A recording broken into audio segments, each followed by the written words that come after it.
Hello everyone, इस video में हम करेंगे एक्सरसाइज 8.1 में से सम नंबर 7 एंड 8। तो यहाँ पर सम नंबर 7 की स्टेटमेंट है A B C D is a rhombus, show that diagonal A C bisect angle A as well as angle C and diagonal B D bisect angle B as well as angle D. तो हमें यहाँ पर given है कि जो quadrilateral A B C D है ये एक रोम्बस है। रोम्बस यानी कि हमें ये पता है कि इसकी चारों साइड्स एक दूसरे के इक्वल हैं और हमें ये प्रूव करना है कि अगर हम यहाँ पर डायगनल ए सी को ड्रॉ करते हैं तो ये एंगल ए और सी को बाइसेक्ट करता है, और अगर हम यहाँ पर डायगनल बी डी को ड्रॉ करते हैं तो ये एंगल बी और डी को बाइसेक्ट करता है। तो सबसे पहले हम यहाँ पर लिखेंगे given A B C D is a rhombus. उसके बाद हम लिखेंगे टू प्रूव ये करना है कि A C bisect angle A and C and B D bisect angle B and D. फिर प्रूफ के लिए हम यहाँ पर सबसे पहले तो जो एंगल्स बने हैं इनको हम अपनी तरफ से नाम देंगे 1 एंड 2, और इनको हमने नाम दिया है 3 एंड 4। इसके बाद हम यहाँ पर ट्राइंगल्स यूज़ करेंगे A B C and A D C. तो जैसे कि हमें पता है कि इन दोनों ही ट्राइंगल के अंदर जो AC है वो कॉमन साइड है, तो सबसे पहले हम ये लिख सकते हैं कि AC इक्वल्स टू AC, ये दोनों ट्राइंगल की कॉमन साइड है। और क्योंकि ये एक रोम्बस है और रोम्बस में चारों साइड्स एक दूसरे के इक्वल होती है, तो हम ये लिख सकते हैं कि AB equals to AD, and हम ये भी लिख सकते हैं कि BC इक्वल्स टू CD। तो इस तरह से इन दोनों ही ट्राइंगल्स में हम इन तीन साइड्स को इक्वल शो करके इन दोनों ट्राइंगल को कॉन्ग्रेंट प्रूव कर सकते हैं। तो हम यहाँ पर अब लिख रहे हैं कि in triangle A B C and triangle A D C, A B equals to A D and B C equals to D C, इनका रीज़न ये हो जाएगा कि साइड्स ऑफ रोम्बस की सभी साइड्स इक्वल होती है, इसलिए हमने यहाँ पर ए बी को ए डी के इक्वल और बी सी को डी सी के इक्वल लिख दिया है। इसके बाद जो दोनों ट्राइंगल की कॉमन साइड है यानी कि AC, उसको हमने यहाँ पर यूज़ किया, और अगर इन दोनों ट्राइंगल में ये तीनों साइड्स एक दूसरे के इक्वल है तो SSS रूल का यूज़ करके हम ये कह सकते हैं कि जो दोनों ट्राइंगल हैं ABC एंड ADC वो एक दूसरे के कॉन्ग्रेंट हो जाएंगे। और अगर ये दोनों ट्राइंगल ABC एंड ADC अगर ये एक दूसरे के कॉन्ग्रेंट है तो अब CPCT का यूज़ करके हम इसके किसी भी कोरेस्पोंडिंग पार्ट्स को एक दूसरे के इक्वल शो कर सकते हैं। तो अब CPCT का यूज़ करके हम लिखेंगे एंगल 1 इक्वल्स टू एंगल 2, जिसका मतलब ये हो जाएगा कि AC ने एंगल A को बाइसेक्ट किया, और हम ये भी लिखेंगे कि एंगल 3 इक्वल्स टू एंगल 4, जिसका ये मतलब हो जाएगा कि AC ने एंगल C को बाइसेक्ट किया। तो अब आप यहाँ पर देखिए कि angle 1 equals to angle 2 and angle 3 equals to angle 4, इसका रीज़न है CPCT, और इसका ये मतलब है कि AC ने एंगल A को बाइसेक्ट किया जिसके ये दोनों पार्ट्स हैं, और इसने एंगल C को भी बाइसेक्ट किया जिसके ये दोनों पार्ट्स हैं। तो अगर हम डायगोनल AC को ड्रॉ करते हैं तो वो एंगल A और एंगल C को बाइसेक्ट करता है। और इसी तरह से अगर हम इसी रोम्बस में डायगोनल BD को ड्रॉ करते हैं तो हम वहाँ से ये शो कर सकते हैं कि जो डायगोनल BD है उसने एंगल B और एंगल D को बाइसेक्ट किया, और उसका भी प्रोसेस सेम यही रहेगा जो अभी हमने किया है। तो इसलिए उस प्रोसेस को दोबारा से रिपीट हम नहीं करेंगे, और हम बस इतना लिख देंगे कि similarly BD bisect angle B and angle D, और ये इस सम का प्रूफ हो जाएगा। तो इसके बाद हम स्टार्ट कर रहे हैं सम नंबर 8, जिसकी स्टेटमेंट है कि ABCD is a rectangle in which diagonal AC bisect angle A as well as angle C। तो हमें यहाँ पर दिया गया है कि ABCD कोई एक रेक्टेंगल है जिसके अंदर जो उसका डायगोनल AC है वो एंगल A और एंगल C को बाइसेक्ट करता है। यानी कि सम नंबर 7 में जो हमने प्रूफ किया है वो हमें यहाँ पर गिवन है कि डायगोनल AC ने एंगल A और एंगल C को बाइसेक्ट किया।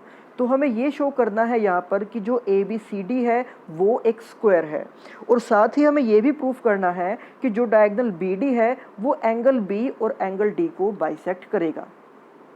तो आप यहाँ पर देखिए कि हमने एक रेक्टेंगल को ड्रॉ किया है ABCD, रेक्टेंगल का मतलब आपको बताया था कि एक ऐसा पैरेललोग्राम जिसके अंदर सभी एंगल्स 90 डिग्री के होते हैं।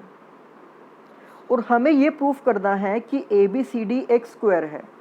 तो ए बी सी डी को स्क्वायर प्रूफ करने के लिए या किसी भी क्वाड्रिलेटरल को स्क्वायर प्रूफ करने के लिए हमें उसकी चारों साइड्स को इक्वल शो करना होता है और उसके चारों एंगल्स को 90 डिग्री के इक्वल दिखाना होता है। अब हमें पहले से ही ये पता है कि ए बी सी डी एक रेक्टेंगल है, यानी कि इसके चारों एंगल 90 डिग्री के हैं। तो इसलिए अब इसको स्क्वायर प्रूफ करने के लिए हमें एंगल को 90 डिग्री का दिखाने की ज़रूरत नहीं होगी, क्योंकि ये हमें पहले से ही पता है।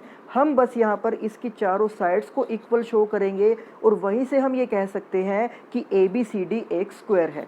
तो सबसे पहले हम यहाँ पर लिखेंगे गिवन में हमने लिख दिया है कि A B C D is a rectangle, और हमें ये भी गिवन है कि जो ए सी है उसने एंगल ए और एंगल सी को बाइसेक्ट किया। अब ये जो डायगोनल यहाँ पर है, तो इससे जो एंगल बने हैं उनको हमने नाम दिया है angle 1 and 2 and angle 3 and 4। फिर हमें यहाँ पर लिखना है टू प्रूव। तो हमने लिखा है कि प्रूव ये करना है ए बी सी डी एक स्क्वायर है, और इसी के साथ सेकंड पार्ट में एक ये भी हमें प्रूव करना है कि अगर हम यहाँ पर डायगोनल बी डी को ड्रॉ करते हैं तो ये एंगल बी और एंगल डी को बाइसेक्ट करेगा। तो अब करते हैं हम इस सम का प्रूफ, जिसके लिए हमें दो ट्रायंगल यूज़ करने होंगे, एक ट्रायंगल ए बी सी और दूसरा triangle A D C. A B C, और इसी के साथ हम ले रहे हैं ट्रायंगल ए डी सी।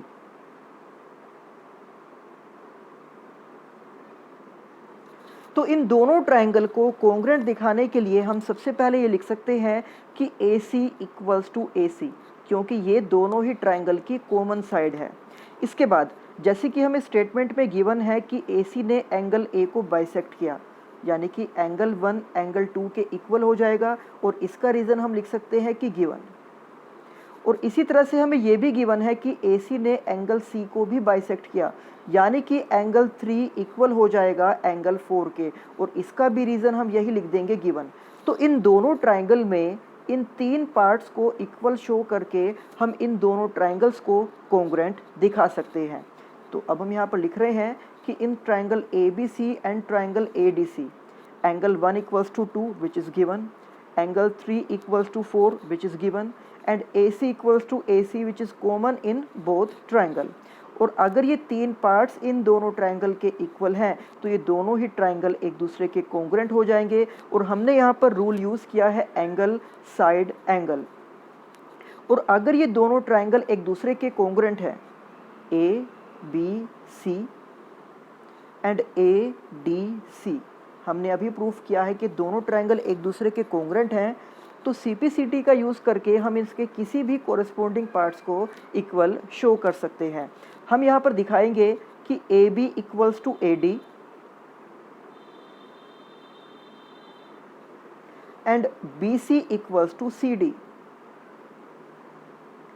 और हमें ये पहले से पता था कि ए बी सी डी एक रेक्टेंगल है। रेक्टेंगल का मतलब है कि इसकी अपोजिट साइड इक्वल है, और इसके कोरस्पोंडिंग साइड्स को खुद हमने इक्वल प्रूफ किया है CPCT का यूज़ करके।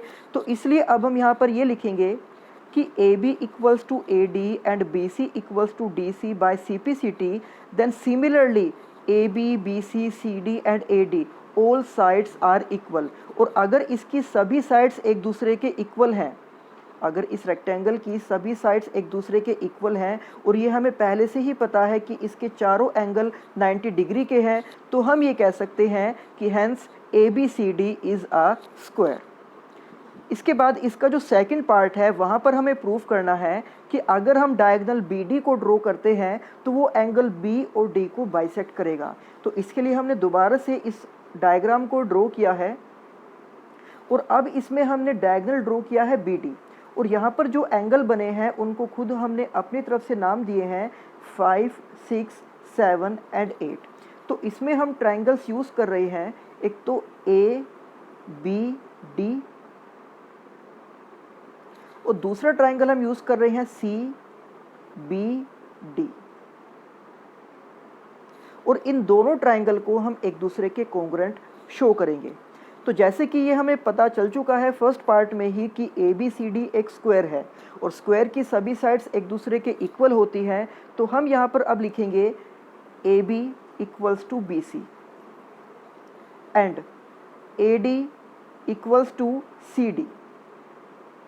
इसका रीज़न हमने लिख दिया है साइड्स ऑफ स्क्वायर, क्योंकि ये स्क्वायर की साइड हैं जो एक दूसरे के इक्वल होती हैं। और इसके बाद जो ये BD है ये दोनों ही ट्राइंगल की कॉमन साइड है, तो इसलिए BD इक्वल्स टू BD, यानी कि इन दोनों ट्राइंगल में हमने तीन साइड्स को इक्वल शो किया है, इसलिए हम SSS का रूल का यूज़ करके ये कह सकते हैं कि triangle ABD is congruent to triangle CBD।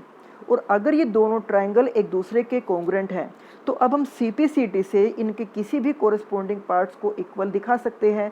हम यहाँ पर CPCT का यूज़ करके लिख रहे हैं कि angle 5 equals to angle 6 and angle 7 equals to angle 8। और अगर ये एंगल यानी कि 5 और 6 एक दूसरे के इक्वल हैं, 7 और 8 एक दूसरे के इक्वल हैं, इसका मतलब ये है कि जब BD को ड्रॉ किया गया तो इसी ने एंगल B और एंगल D इन दोनों को बाइसेक्ट किया है। हम यहाँ पर लिख देंगे कि hence BD bisect angle B and angle D। तो ये थे इस एक्सरसाइज के सम नंबर 7 एंड 8, और नेक्स्ट वीडियो में हम करेंगे एक्सरसाइज 8.1 के ही सम नंबर 9 और 10। तब तक आप इन सम्स की अच्छे से प्रैक्टिस करना। मिलते हैं आपसे नेक्स्ट वीडियो में। Thank you.